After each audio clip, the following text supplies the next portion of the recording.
Hello again, everyone. Welcome back to Valkyria Chronicles. Alright, I did think about doing that scout challenge, but it has a... I remembered that it has a... an ace in it, and that would probably be a little bit more difficult than I can handle at this point. Because all of those class challenges have substantially higher level troops than you have at this point. So it's part of the DLC, so you wouldn't have had it in the default game. But so I'm going to skip it for now. We'll come back to it when I think that I can take on the mission. All right, let's head to the West Bank of Vasel City. We will indeed view this episode. Here are details on the current operation. Okay. In Vasel. The Imperial force is deployed in a defensive formation around a camp within Vasel's urban center. You will assign your squad positions split between a city team and a riverside team. The city team will protect the base camp while the riverside team strikes the enemy. Your objective is to occupy the enemy's camp. Defeat the enemy units defending the camp, then get to the flag hung above their camp to occupy it. Beginning with this operation, you will be responsible for assigning your soldiers to their combat positions. Before commencing the operation, choose the position units command to view the list of deployable units.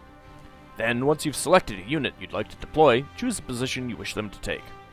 Intelligence reports say they have tanks stationed in the city area there. It would behoove you to include an anti-tank unit on the city team to facilitate its neutralization. I would also recommend you add units with high AP, such as scouts and engineers, to your Riverside Strike Force. Once you've got your teams in place, select the deploy command to begin the operation. Now it's time to get those soldiers of yours into position. Alright, so we have the enemy occupies Gallia's base camp, and all ally soldiers and reserves are killed. For failure conditions, new failure conditions. Welkin dies and 20 turns pass are the same old ones, and the enemy base camp is captured is the victory condition. I think we technically have like two turns to do this in. I don't know that I will do it in that many. I don't know. There's a couple other things that I want to do, so. Alright, well, actually, let's go here. So, Alicia and Rosie are already positioned. Let's see. Do we want a scout or a shock trooper? Kind of always waffle between the two on this side.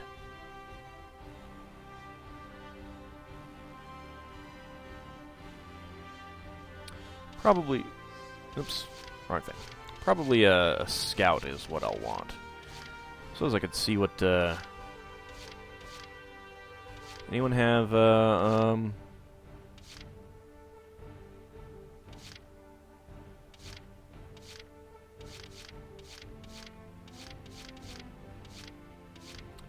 country bred means that they don't, they won't get any bad effects for being in the city. They just get good effects for being in the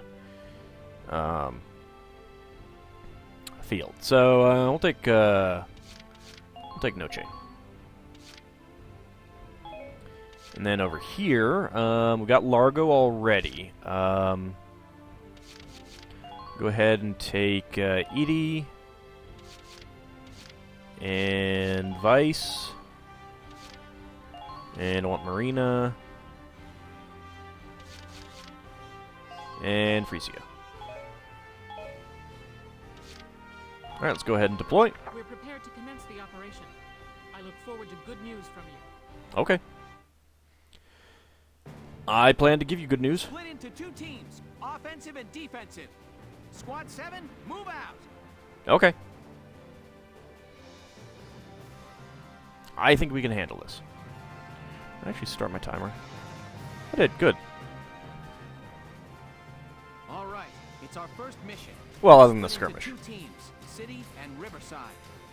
I'll lead the Riverside team towards the enemy encampment with the Edelweiss. Well, Edelweiss is actually going to sit back and do nothing. Shock Trooper here. Leave the offense to me. Okay. City team, your job is to guard the base. Be ready for anything, including tanks. You're welcome. How long you think I've been an anti-tank man? Couple of tanks ain't no sweat. Who's the hotshot now? That's the spirit, Largo. Now, let's move out! Listen closely. This information could save your life. Oh, could it now? About occupying camps. Camps found across a battlefield grant your forces a number of advantages. Units stationed near camps get a boost to their defense and to the amount of hit points recovered at the start of each turn. Even tanks, which usually get no hit point bonus, will regain some hit points at each turn's start. Weapons with limited ammo like grenades, mortars, and lances are also replenished. If there are enemy units around a camp, however, you cannot occupy it until they have been defeated. Effectively defending your camps while taking down the enemies will pave your way to victory. Okay, so we have a total of 9 CP. We can see 2 scouts here. This one is crouching. We can see a shock trooper there and a scout there. Let's go ahead and start with our sniper.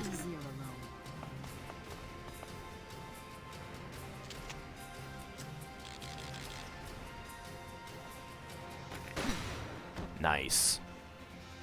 Sweet dreams. Who are these guys? Awesome is what we are.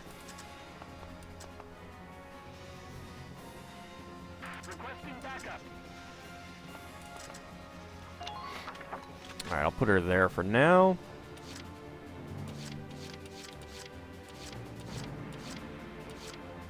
Next up, we want to get rid of those 2 guys. Let's take Rosie out. About terrain actions.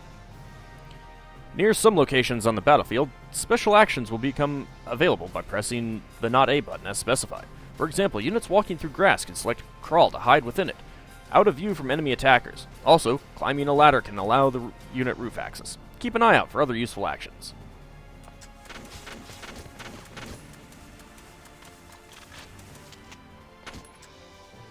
Nope, not quite far enough.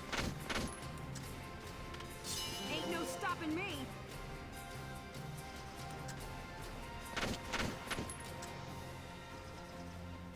Alright, let's see about this guy. Here I come.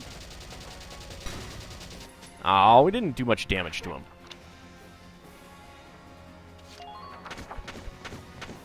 God damn it. Get down, Rosie. Thank you. Alright, now, that guy is facing that way. I do know that there is a guy in the... Found an enemy. grass here. Not quite far enough. There we go.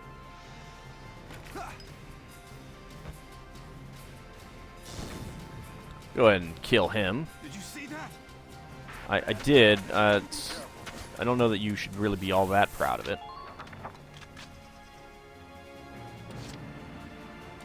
Moving out.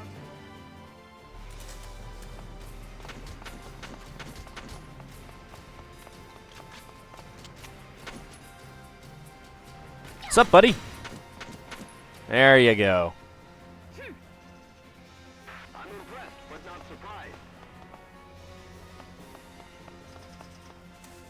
Alright, now there is a little something that I need to do here. And that. My turn, okay?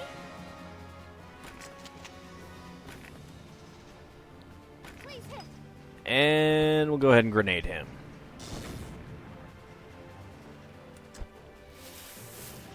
Neener, neener, neener.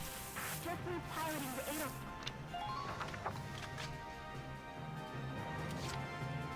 Moving out. Go ahead and take Alicia again. And get some headshots on that guy. Ty the Immortal is now dead. I believe in the Japanese version of the game you needed to tag their corpses to get weapons, but luckily you don't need to do that in this. Alright, we'll go ahead and stand up.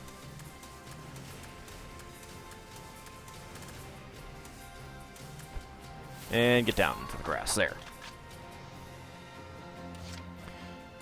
Because there is that shock trooper up there. I will go ahead and leave him for now. Well, I suppose I could take him. Nah. Alright, let's see if we can take out this guy back here. Nothing personal. Nope.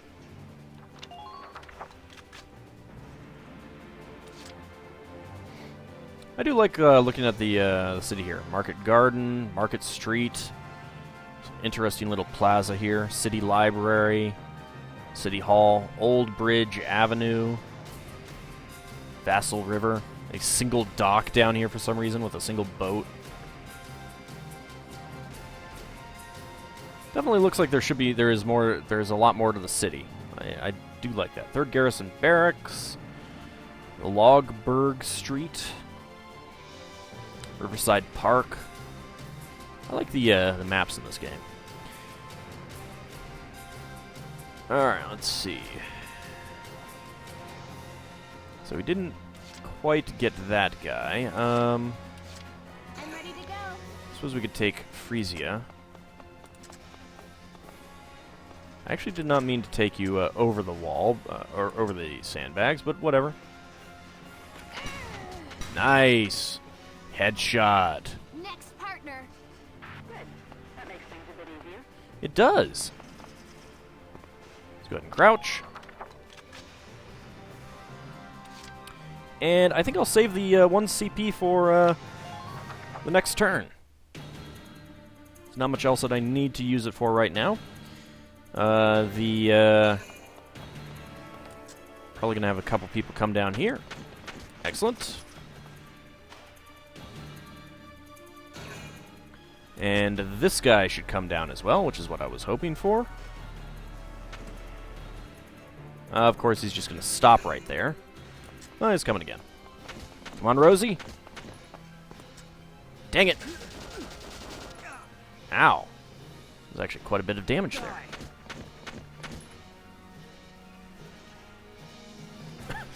Turns to face Rosie.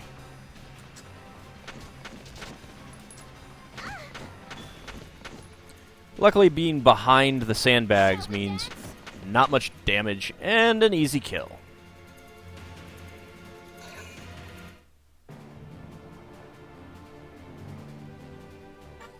About orders. As Squad 7's leader, Welkin is able to issue special commands called orders. Orders cost CP to use, but some yield squad-wide effects that can be invaluable when used wisely. To issue an order, open the menu in command mode by pressing the Not Y button, then select Orders. Choose a specific order you'd like to issue. Some orders will affect all units, others require you to select a target. New orders can be learned by leveling up your unit classes on the training field. They'll make the battles ahead easier. So, for example, orders, I've got Evade Boost and Defense Boost. Not all that useful, really. I'm on it. Yeah, look, look, all of those shots, and she did not take much damage. Although this guy, he's going to need all the shots. That is disappointing. Got him! Fantastic. I am honestly kind of surprised that I was able to get him. About leader units. Hey, it's like we didn't know about these guys. A CP symbol is displayed beside the names of some units on their profile window. These units are known as leaders, and they exist among both allied and enemy forces. In Squad 7, Alicia is one such leader. By including them on the field, you'll each add 1 CP to your total, allowing you to control more units per turn. If a leader is defeated, however, that CP is subtracted from the pool. Keep your leader units protected while actively seeking out and destroying enemy leaders to reduce their CP pool.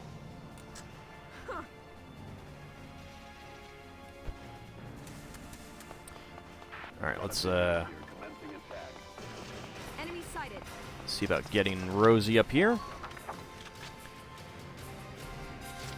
Alrighty, and Alicia.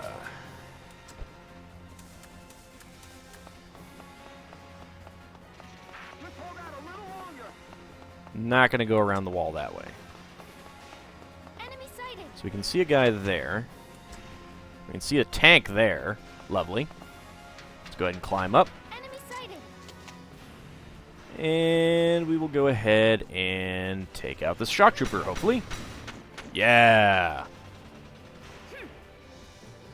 Just keep up this pace. Alright, so Enemy unit spotted.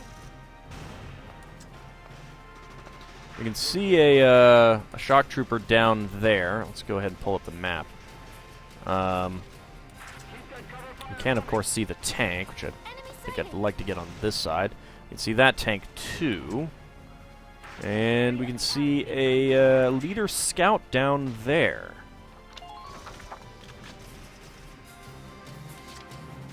Moving out.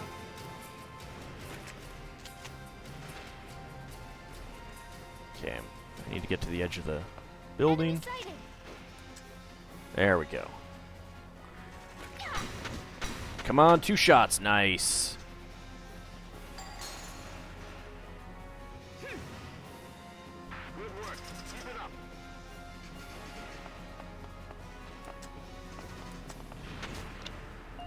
I'll go ahead and end the current action. Moving out. Alright, we can see a shock trooper there. It's going to take a lot. We can see one there. You can see the scout here. Let's go for him. Excellent. Got headshots. Just keep up this pace. Oh, I thought there was a guy. I thought there was supposed to be a guy below me, but Wasted lives out there. no, apparently not.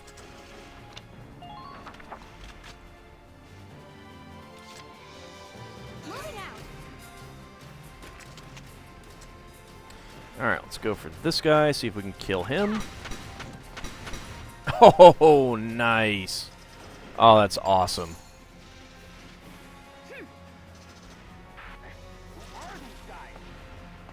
Who are we? We are awesome is what we are.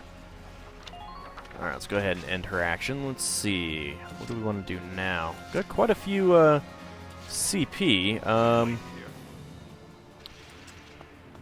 going to bring Largo up around here. For no reason at all. No, not at all. No reason. Alright, so we've got that. I think that there is a couple guys there. Might be a guy over here somewhere, too. But there's that guy, too, that we want to get rid of. Taking the stage.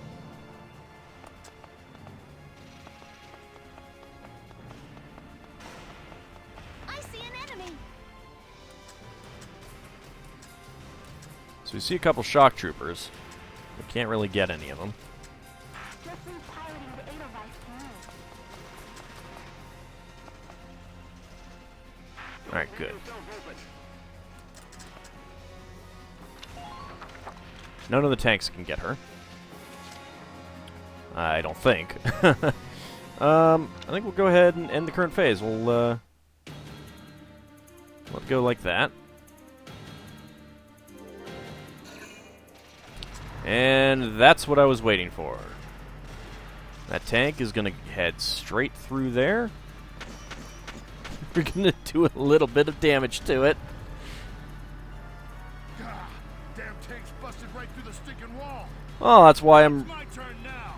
Stick this in your pipe and smoke it. Oh, he will. Stay sharp.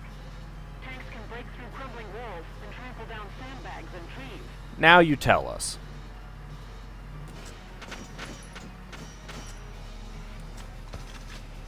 Alright, he's going to mortar there. Not a huge deal.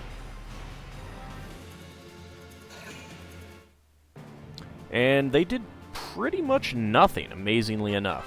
About ammunition. Each weapon holds a set quantity of ammo that equates to the number of times that that weapon can be fired in battle. For example, if the ammo reads 3, that weapon can be fired 3 times before it is out of ammo and therefore unusable. Weapons with limited ammunition include anti-tank lances, sniper rifles, grenades, mortars, other explosives, and so on. There are 3 ways to regain spent ammo. One is to wait a turn. Each turn, 1 use worth of ammo is restored automatically. The second is recovery by proximity to an allied camp. Units standing within camps are restocked to full capacity each turn. The third is restocking via engineer unit. Every ally an engineer makes contact with will be restocked to full capacity. Keep these reloading methods in mind, and a watch on remaining ammo levels to ensure your squad never comes up short on ammo. Excuse me. Alright. Just watch this. Alrighty, Largo. Enemy sighted. Here we go. Oh, look! He presented your butt right there for me to shoot. All right. That was not very smart of you, Mr. Tank.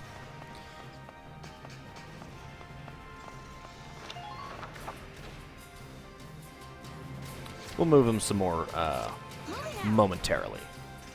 But first... Enemy sighted. Hey, Shock Trooper! Oh, look. Did I kill you? I think I did.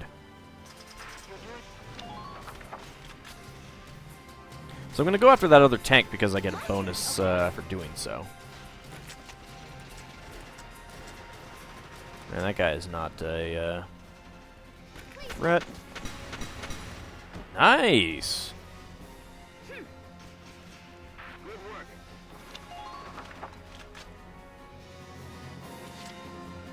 Moving out. Please hit. Whee! Hey, engineer, heads up! Oh! Yeah, your head's up now. Okay. We've got Watch this. free reign for Largo to come up here.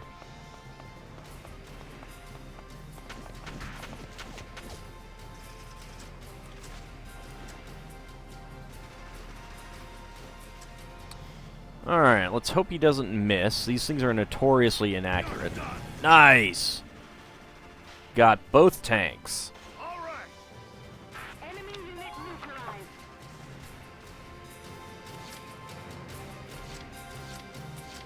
Got tons of CP left, so let's go have some fun. Hey, buddy! Oh! So much fun. Enemy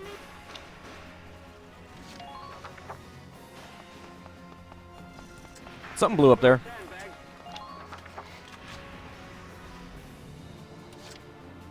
Let's do this thing. And occupy. Occupied enemy camp.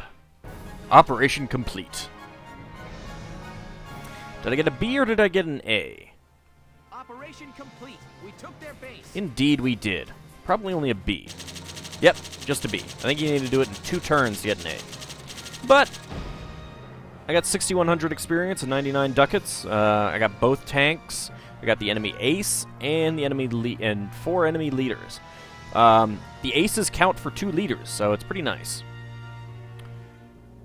300 each for the light tanks. Not bad. Not bad at all. Seized ZM MP1G from the enemy.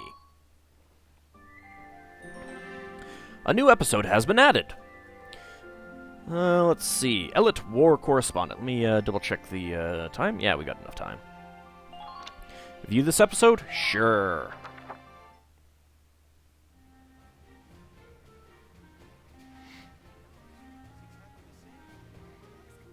So, how you doing? You doing pretty well? You wanna go, Oh, great. Hey there.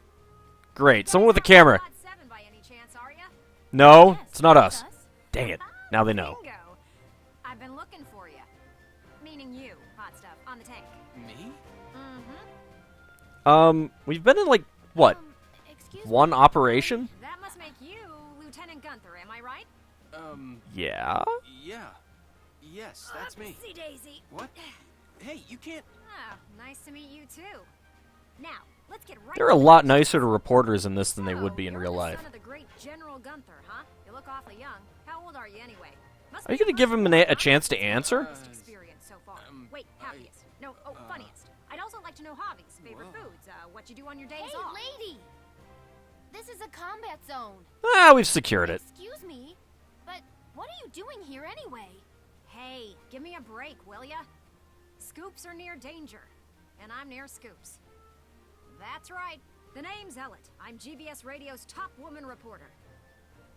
To differentiate you from the other reporters, huh? And you guys are it. So, I think you're just smelling the sweat from an operation. Yes. I've been assigned to Squad 7 to conduct a series of interviews, thank you. Assigned? Let's get back to Really? the question, shall we? Somehow I doubt that. A new episode has been added. Distrust.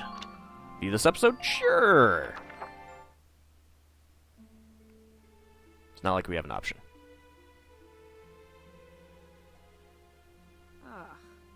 Now he's giving interviews? Who does he think he is? Well, he is the son of a hero. Ooh, look at him. Son of some big hero. Exactly. Please. He's still a schoolboy.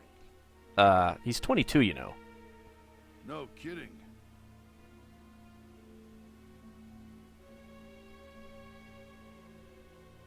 Oh yeah, I have One to hit a little win button. and he's the Whoops. new Grand Duke.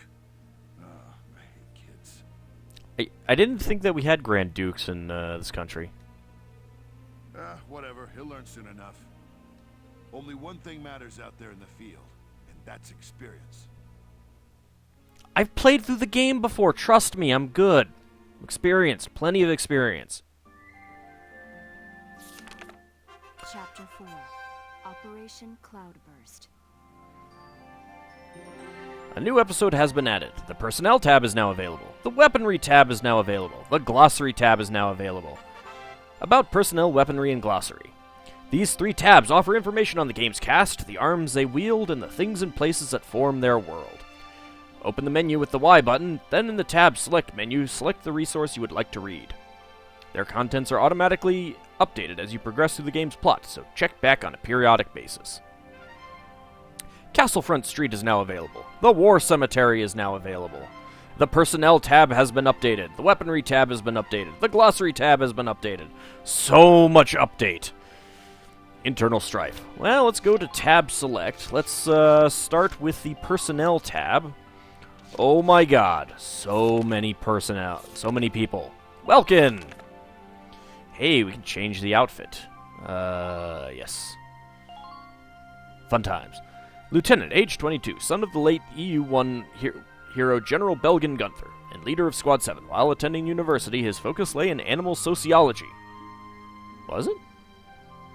Okay. You can also rotate him, zoom in. Whee! Oh god, stop it, I'm gonna get sick. Okay. Alicia Melchiot. Sergeant, age 19, Squad 7 scout. While a team captain in the Brule Town Watch, she also worked as a live-in apprentice at the local bakery. I will say that one of the things that I really, really like about this game is that they aren't all actually kids. It's not a game of 13, 14, 15-year-olds, with a couple exceptions. Oops. Change outfit. Just these 2, at least right now. Whee!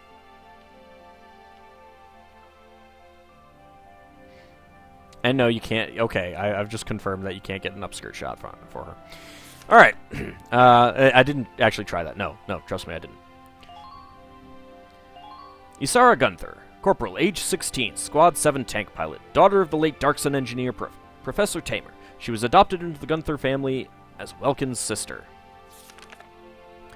Valdio Lanzat, Lieutenant, age 23, tank commander and leader of Squad 1, an archaeology student at the same university as Welkin. His knowledge of history is considerable.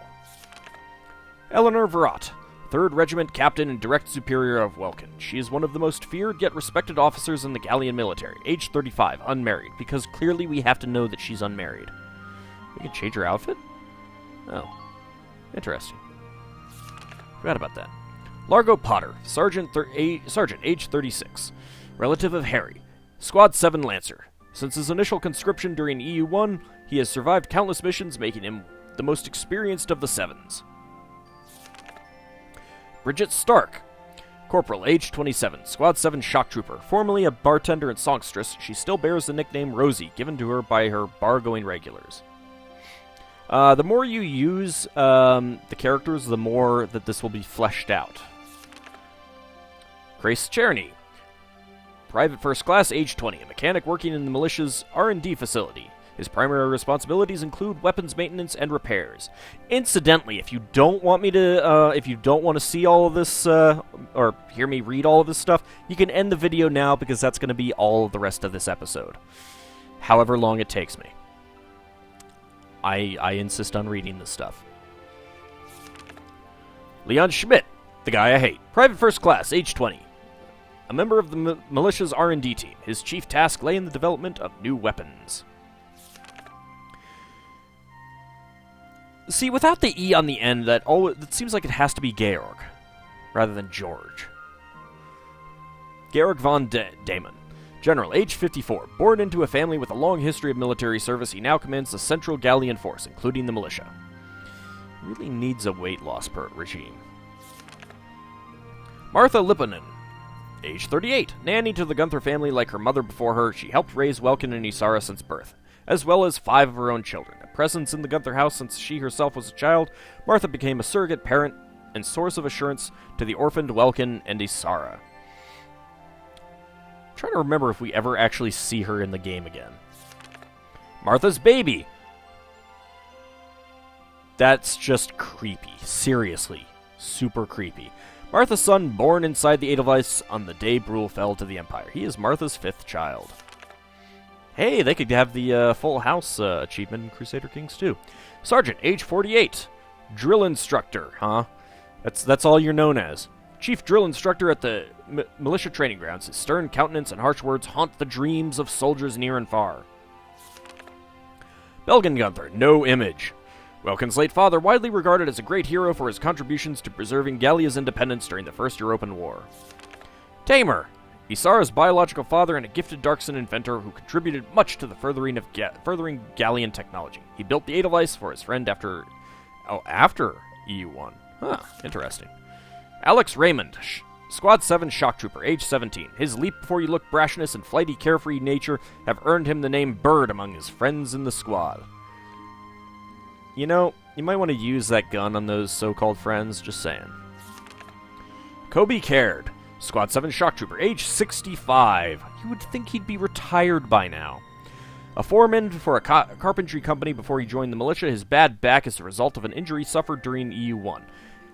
Why did they take him? Hans Solinger, Squad 7 shock trooper, age 31. Born in a richly wooded part of southern Gallia, he enlisted immediately upon hearing his hometown was in the path of danger. Vice Engelbard, Squad 7 shock trooper, age 17. Together with Ica, he roams the globe seeking adventure. Rumor has it he hails from a nation far removed from Europa's shores. Another game entirely. Wendy Cheslock, Squad 7 shock trooper, age 25. Tinkering with explosives filled the shut-in's days until an overly ambitious portion of gunpowder blew her house to bits. Seriously. Edie Nelson, Squad 7 shock trooper, age 17. As a self-proclaimed actress growing up in a tiny rural town, she was quite the starlet. Though proud, she lacks coping skills. I like her hair. Aisha Newman, Squad 7 shock trooper, age 12! Why? And she uses the same exact body model as every other shock trooper. Would she have, get hit with a growth serum or something?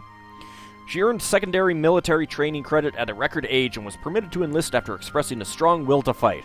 Sure, let's let the 12-year-old fight. What's the worst that could happen? Dorothy Howard, Squad 7 shock trooper, age 18. Her family ran an ironworks factory in Fausen. She dreams of designing accessories made out of precious metals. Nina Strice, Squad 7 shock trooper, age 29. Her belief that a sound body saves lives motivates her to train her physique daily. In 9 years, she hasn't missed a day's workout. Not even being sick? Hermes Kissinger, Squad 7 scout, age 25. A child of the open field, he dislikes cramped spaces. Slender and handsome, he is physically unable to not chat up any nearby ladies. Ted Ustinov, Squad 7 scout, age 16. His greatest love was always making others laugh, and his clowning persisted after enlistment. He is highly allergic to most metals.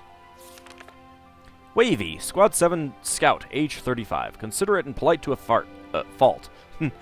Polite to a fart. Sorry. This Darkson school teacher rarely displays his emotions. Noche Wordsworth, Squad 7 Scout, age 19. Like Alicia, he worked as a team captain in the Brule Town Watch. His hobbies include writing and performing songs. Ah, someone else from Brule. Susie Evans, Squad 7 Scout, age 19. As the daughter of a frontier tycoon, she knew precious little about the ways of the world, once naively paying 25 ducats for a single apple. Yeah, let's just go overboard with the characterizations here, game. Frisia York, Squad 7 Scout, age 18, called Dancer of the Sands. She roamed the desert as an entertainer until the Empire's attack killed business, driving her to enlist. Yuno Korin. Is it Yuno or Juno? I forget. Squad 7 Scout, age 22. A classmate of Welkin's at university, she possesses both brains and beauty in spades, making her the object of many a boy's desires. Yes, let's entirely focus on their appearances. Squad 7 Scout, Cherry Steinen, age 16. Trends and pretty boys form the center of her world, with Galleon Girl Weekly her preferred fix for top-notch photos of both. And for some reason is now in the military. Ika Thompson, Squad 7 Scout, age 17. Childhood friend and co-conspirator with Vice. She came with him from a far-off land, half for adventure and half to keep him in line. Yan Walker, Squad... Actually, it's Jan in this game, isn't it? It's like... Northern Germanic. I keep expecting to be Y. Whatever. Squad 7 Lancer, age 27. Muscles send him to the moon, whether they be his own or those of other gents in the squad. His little sneezes are just adorable. Nils Derden, Squad 7 Lancer, age 29. A denizen of the capital city's seedy underbelly. His was a solitary life. He remained undefeated through countless turf wars.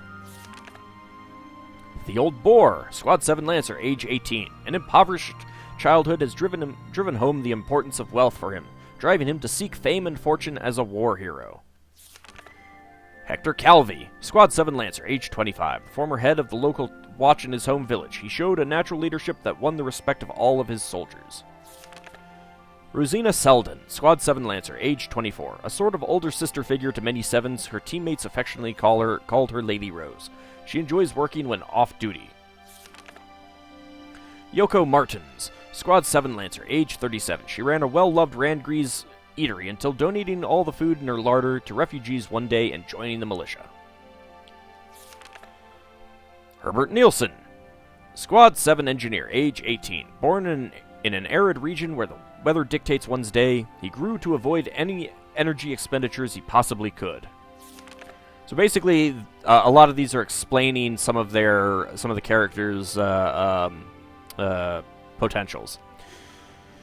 Homer Perone, Squad 7 Engineer, age 15. A sensitive soul dwells within the angelic exterior of this young boy who volunteered for his service despite his frail constitution. Dallas Wyatt, Squad 7 Engineer, age 15. As a product of a girls' school for the well-off, she dreams of a life surrounded by flowers and shuns the unrefined company of men. I resent that. Ramsey Clement, Squad 7 Engineer, age 21. Her love for tinkering with machines saw her enroll in a technical university. There, she began work on developing new weapons. Nadine, Squad 7 Engineer, age 25. A Darkson with a strong sense of responsibility and the wherewithal to fulfill it. She holds a master's degree in literature. Apparently, Darksons don't have last names. Cesare Regard, Squad 7 Sniper, age 23. Always looking out for number 1. He elected to become a sniper in order to keep himself safely removed from the front lines. Oh, such an urge to take him into a mission and just get him killed. Marina Wolfstan, Squad 7 Sniper, age 24. An aloof beauty, she keeps all others at a distance. Her father, a skilled hunter, trained her in the art of marksmanship from childhood. Medic, Squad 7 Medic, age 17. Responsible for securing and treating Squad 7's wounded, she is well loved for her gentle touch and selfless dedication. And literally, that's her name, Medic. I think she's also from, what is it, Skies of Arcadia, the same as Vice and Ica. And that is all of our personnel. Alright, let's go to Tab Select, Weaponry. Galleon. And we can spin the rifles around. Type, military rifle. Stuff that I don't know and don't care about. A standard wait, seriously? Weight is 3,680 grams? It's... That seems awfully heavy. I don't know, like 7 pounds? A little bit over? I don't know. I don't know weapons. A standard rifle developed by Gallia's only arms manufacturer, the National Arsenal. Created during the EW1, it was issued to Gallian soldiers and saw use in combat before the war's end. By minimizing changes made to the action of existing models, developers were able to save time in realizing their design, while also allowing for a wide range of uses through further customization. Its name comes from its status as the first domestically designed rifle in the nation's history. And it seems like it's almost all wood. I don't know. ZM Car. Military rifle. Crafted by the Empire's top arms maker, Zeichmeister ZM Corp.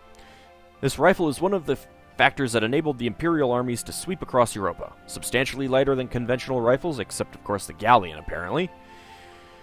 The ZM Car greatly improved unit mobility and won the thanks of those forced to carry them on their march.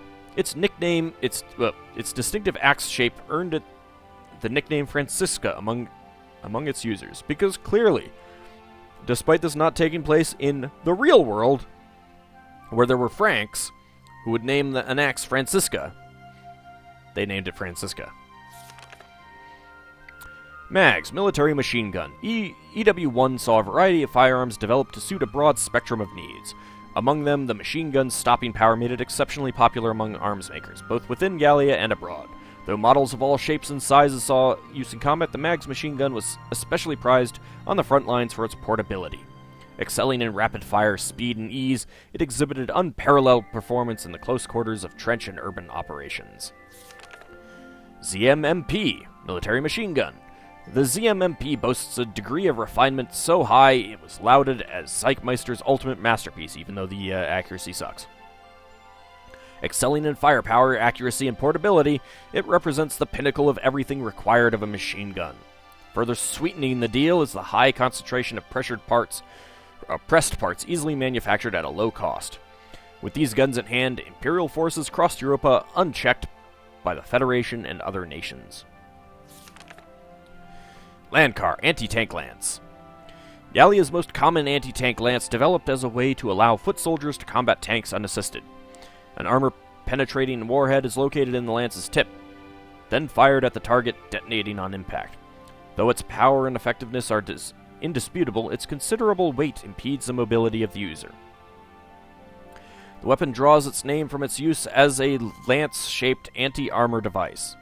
Yes, let's completely drop so many other possible acronym letters there, yeah. GSR, military sniper rifle. The GSR sniper rifle has its origins as a rifle made for use on horseback, built with all the know-how amassed during the Galleon S's development. Its defining feature is a variable zoom sniper scope. Built in an era of semi-automatic handguns, the fully manual bolt-action GSR was half obsolete by the time it hit the production lines. But its exceptional firing accuracy and brilliantly made safety saw it continue to see use until the very end of EW2. I like how they really talk up the weapons in this game. B-type grenade, hand grenade. A wooden handle extends from the simple can-type explosive, made with a powdered ragnite mix that emits a characteristic blue glow upon detonation. It uses a friction-based fuse system in which the user first removes the safety cap at the handle's end, then pulls the internal ripcord to spark the fuse. Because the bomb detonates a few seconds after the fuse is ignited, requiring the user to swiftly throw it, then seek cover from the blast, its operation requires some degree of safety training. VBWF, hand grenade. Similar in basic construction to those used elsewhere, this friction fuse hand grenade is the official standard within the Imperial Army. Though the time delay until detonation can be adjusted via the dial or screw on the side of the device, most users were hesitant to deviate from the timing that had been drilled into them in training. Edelweiss.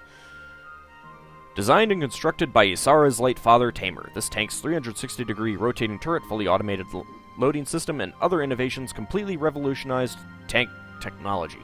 Built to be operated by two, Well commands the guns and issues commands to Isara, in control of both the wheel and wireless radio. Despite its age, it was among the first to use angled plating and other emergent concepts, yielding high performance from an early test stage. Its high cost was all that precluded its mass production. Light tank.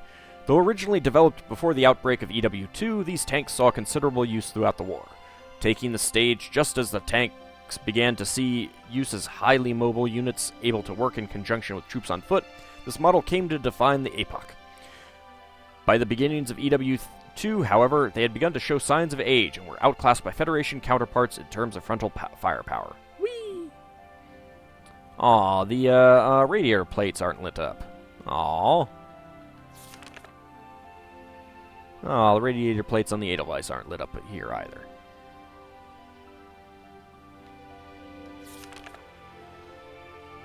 That's about it for the weaponry tab. Alright, let's go to the glossary. Principality of Gallia. Full of nature and rich in Ragnite ore, Gallia borders the Empire to the east and the Federation on its western edge. Seems more like the southern edge to me.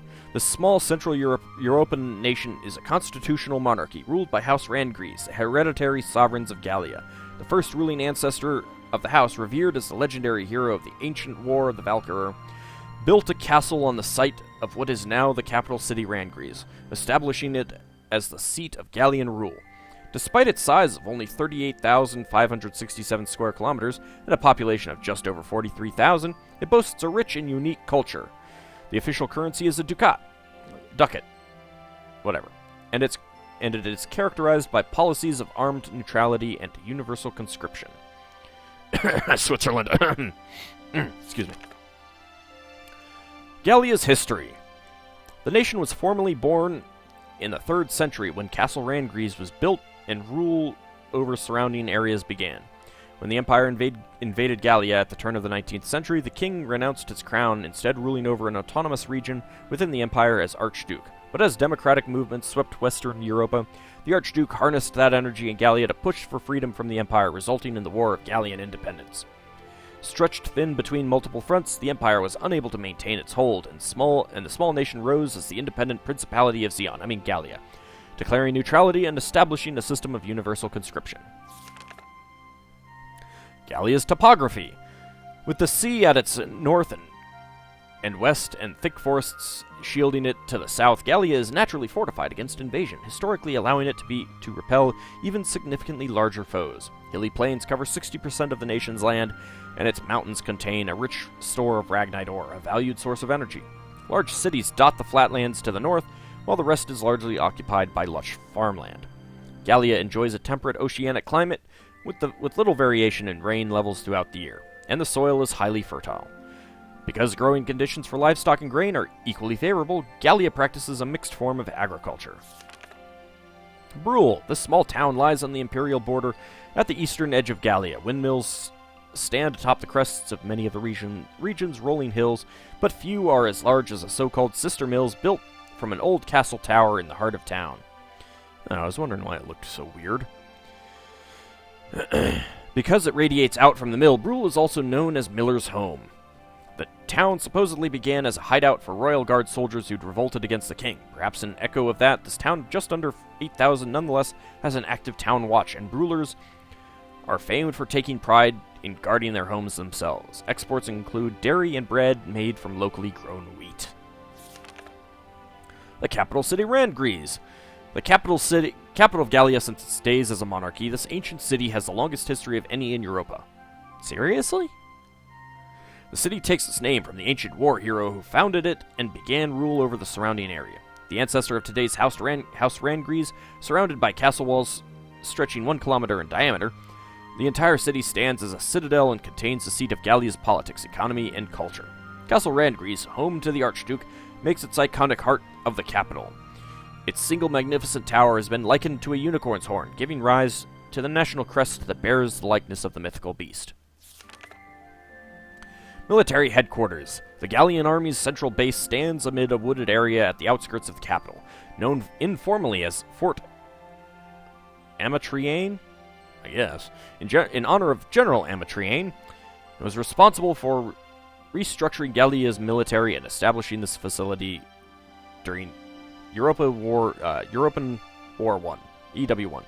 Within its walls lie the Army's command rooms, offices, training grounds, hangars for weapons storage and maintenance, and other military facilities. It also holds living quarters, a mess hall, infirmary, and a relaxation lounge for the soldiers themselves. Even R&D work on inventing new weaponry takes place in an on-base facility, with mechanics and engineers hard at work there around the clock. Seems like a pretty good target. The Great Vasel Bridge. This massive iron drawbridge spans the Vasel River. It's iron? So it's gonna rust. It's gonna rust away eventually. Might want to fix that, guys. Which flows into the Lake Graz near the walls of Castle Rankries. The bridge has its origins in the late medieval era, when it was built with 2 towers at either bank as part of a ring of defensive installations around the capital. A 19th century renovation saw it made into a retractable drawbridge with a unique accordion fold design that allowed it to operate by extending and retracting a single pair of cables. The city of Vasel grew out from either side of the bridge, prosperous in its role as a transit gateway between the Gallian capital and the outside world due to its key position on both ground routes and a series of canals connecting it to the North Sea. Europa. As a resource-rich part of the largest landmass in the Northern Hemisphere, this land has inspired those with dreams of domination for millennia. In ancient times, the Valkyrie managed to unite Europa under their rule, giving rise to a number of kingdoms.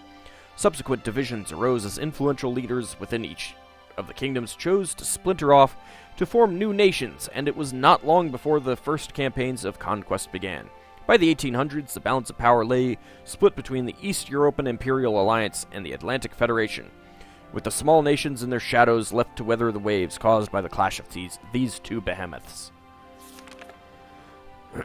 East European Imperial Alliance, aka Nazi Russia.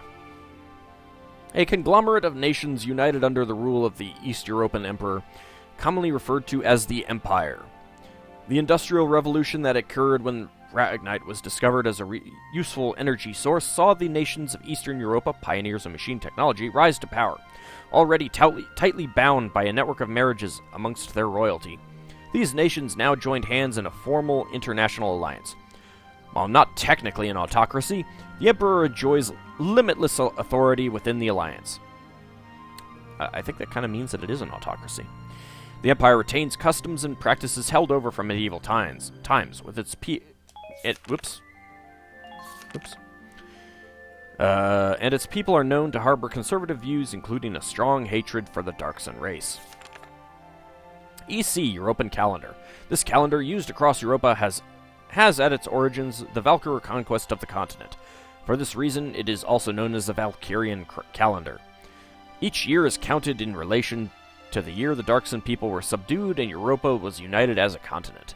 Years predating the unification are denoted as BC, or before conquest. The First European War. Friction between the Federation and Empire surrounding Ragnite resources escalated into a continent-wide war, EW1. The Industrial Revolution of the 18th century led to skyrocketing demand for Ragnite, pitting Europa's twin giants in a race for resources.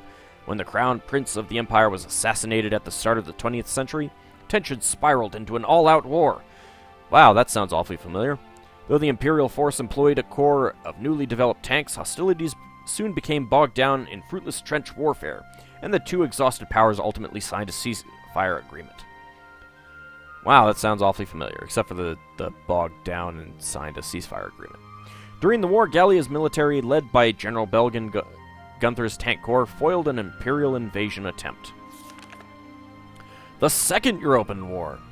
Beginning as an Imperial incursion into Federation land, EW2 quickly engulfed the entire continent in what became the largest-scale war in Europa's history. Though EW1 ended in a stalemate, both powers had spent the intervening years stockpiling arms and preparing for the inevitable return to hostilities. After a short 20-year pause, the Empire began the invasion anew, taking 3 of the Federation's border republics in quick succession. The Federation responded with a formal declaration of war. You know, it's interesting considering that there in the Atlantic Federation, there's this giant mass that has no defined countries. There's like 2 little ones down at the southern coast and 2 south of Gallia. I'm curious what these other ones are. I don't know. I do wish there was more information about the maps and you could explore the world map, but oh well. It wasn't long before the forces of both superpowers began to spill across the borders of other neighboring nations. Soon all of Europa was caught up in a war that dwarfed all those in memory. Universal conscription, one of Gallia's national precepts, states that all citizens are eligible to be drafted into service in times of war. Enacted as a way to enforce the position of armed neutrality adopted after Gallia won its independence, the law prescribes a 3-stage draft according to need and applies to men and women alike. Schools of each level offer mandatory military education, and all citizens are required to graduate from middle school, meaning all Gallians have basic training in combat skills. Universities double as officer training schools, and graduates are eligible for the rank of lieutenant upon enlistment. The Gallian Army. A standing self-defense force serves to uphold Gallia's position of neutrality. As every citizen receives basic military training, most of Gallia is also guarded by independent watch groups, and defensive preparations are made on a town, neighborhood, and household level. In times of peace, Gallia's army is made up of 80,000 ground units, 10,000 marine units, and 2,000 military police units, in addition to the autonomous town watches found across the nation. When at war, a militia is drafted from the civilian public and assembled under this standing force called the Gallian Army. Officers from the Gallian Army are assigned to lead militia regiments and battalions as necessary. Gallian National Arsenal. As the nation's only arms manufacturer, the National Arsenal both develops and constructs all of Gallia's weapons. Seeing the production of arms as a part of national defense, leaders elected to end weapons importation and founded a new domestic arsenal during EW1. This also helped keep weapons technology and plans from leaking to foes. Professor Tamer, creator of the tank that war hero General Gunther operated, was a major player in the arsenal's initial staff, matched only by Bernhard Brondel in skill. Brondel, who rose to lead the arsenal, is said to have amassed his considerable knowledge through close friendships with a number of talented Darkson engineers. Tanks, you're welcome! At the turn of the 20th century, a time when trench combat was the primary form of warfare, these armored vehicles were created to break across defensive lines. Their design employs a Ragnaline fuel combustion engine, as opposed to gasoline. Ragnaline, there we go. In which energy is harnessed from explosive ignition of liquid ragnite. Byproducts include a distinctive blue light and extreme heat, requiring the addition of a radiator at the tank's rear to prevent overheating. Originally used to cross trenches and as foot soldier support, economic and technological advances have seen tanks grow to fill a number of combat roles. After the Empire employed highly mobile attack tanks in EW1, all of Europa began to develop new vehicles, leading to the diverse array of models seen today. Ragnite. As Europa's primary energy source, this ore has become vital to daily existence. It luminesces a characteristic blue hue when releasing the energy it contains. Mined primarily in mountainous regions, the raw ore is then refined for use in any number of applications. Though the ore's existence was known in ancient times, it was not until the Valkyr brought their refinery technology to Europa that its use began. Since the Industrial Revolution, it has become a vital ingredient to human civilization. A surging need for tank fuel and weaponry derived from the ore has recently driven Europa's nations to expand their borders in a growing war for resources. Uses of Ragnite. Depending on the refinery methods used, Ragnite ore can produce various forms of energy suited to a spectrum of needs. Refined into liquid Ragnaline, it can fuel lamps or power vehicles, granting it a broad range of civilian uses. Its military applications include tank fuel, an incendiary agent, and flamethrowers, the explosive payload in hand grenades, and countless others. Medical scientists recently learned that the ore also acts as a painkiller, developing a controlled disinfectant and restorative agent known as Ragnade. New properties and applications for the ore continue to be discovered daily, and few doubt that this resource will only continue to grow in use and value. Until, of course, they discover that it causes cancer or something like that. Lion's Paw, a perennial plant found across Gallia, near and dear to the hearts of many as a sort of informal symbol of the nation. Distinguished characteristics include small white star-shaped flowers and seed tufts often carried off by the wind like tiny snowflakes. Its leaves spread close to the ground surface in clusters with stalks bearing the plant's flowers at the center. As an exceptionally hardy plant, they are known to thrive even under adverse conditions, weathering times of extreme hardship to bloom again the next year. Okay, I need to get something to drink after that. Alright, let's go back to headquarters, and in the next episode, we will start off by viewing the Castlefront Street and War Cemetery. See you then, everyone.